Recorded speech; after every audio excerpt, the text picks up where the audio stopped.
ये खबर केआर मंगलम यूनिवर्सिटी द्वारा प्रस्तुत की गई है। क्या देश के एक बड़े हिस्से में मानसून की ये बारिश अब आफत का दूसरा नाम बन चुकी है?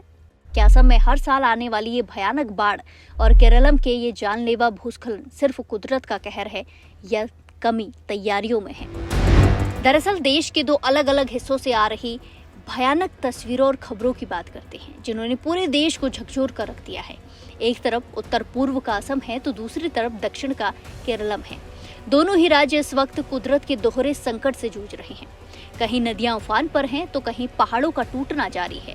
जरा सोचिए, जब किसी का हंसता खेलता घर पल भर में पानी के तेज बहाव में बह जाए या मलबे के नीचे दब जाए तो उस परिवार पर क्या गुजरती है। असम की बात करें तो हालात बेहद चिंताजनक बने हुए हैं। राज्य में बाढ़ से 2 और लोगों की मौत की दुखद खबर सामने आई है। असम में बाढ़ का कहर जारी। असम में मौत का आंकड़ा 87। 7 जिलों में भारी तबाही। 1,28,000 लोग प्रभावित। असम सरकार की बड़ी मदद। पीड़ितों को 160 करोड़ की राहत। राज्य में बाढ़ से 2 और लोगों की मौत हो गई है। ये दोनों मौतें शिवसागर जिले में हुई हैं, जिसके बाद इस साल असम में बाढ़ से जान गंवाने वालों का कुल आंकड़ा बढ़कर 87 तक पहुंच गया है। असम सरकार आपदा प्रबंधन प्राधिकरण यानी कि ASDMA की ताज़ा रिपोर्ट के मुताबिक राज्य के 7 से ज्यादा जिले इस समय बाढ़ की चपेट में हैं और 1,28,000 से भी अधिक लोग इससे सीधे तौर पर प्रभावित हुए हैं। प्रभावित इलाकों में सड़कें जलमग्न हैं, घर डूब चुके हैं और हजारों लोग अपना घर बार छोड़कर सुरक्षित स्थानों पर शरण लेने को मजबूर हैं। हालात की गंभीरता को देखते हुए असम सरकार ने राहत कार्यों में तेजी लाने को कहा है, निर्देश दिए हैं। मुख्यमंत्री हेमंत बिस्वा शर्मा ने खुद डिब्रूगढ़ पहुंचकर सबसे ज्यादा प्रभावित हुए लगभग 75,000 परिवारों के लिए अंतरिम राहत राशि की पहली किस्त जारी कर दी है।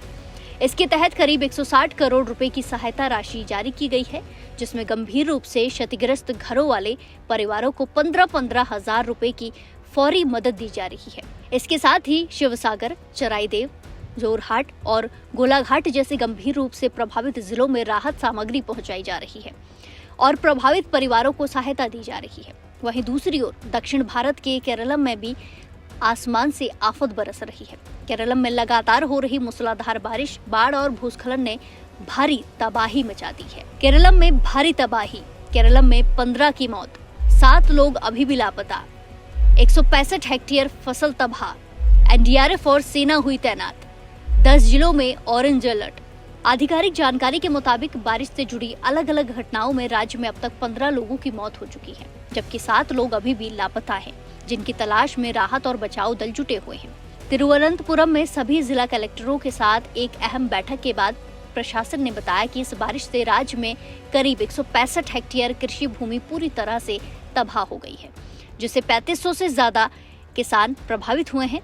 केरलम सरकार ने फसल नुकसान झेलने वाले किसानों के लिए मुआवजा बढ़ाने की बात कही है, जिस पर अगली कैबिनेट बैठक में बड़ा फैसला लिया जा सकता है। फिलहाल पथनामथिट्टा और कोट्टायम जैसे संवेदनशील इलाकों में NDRF और सुरक्षा बलों की टीमें तैनात हैं।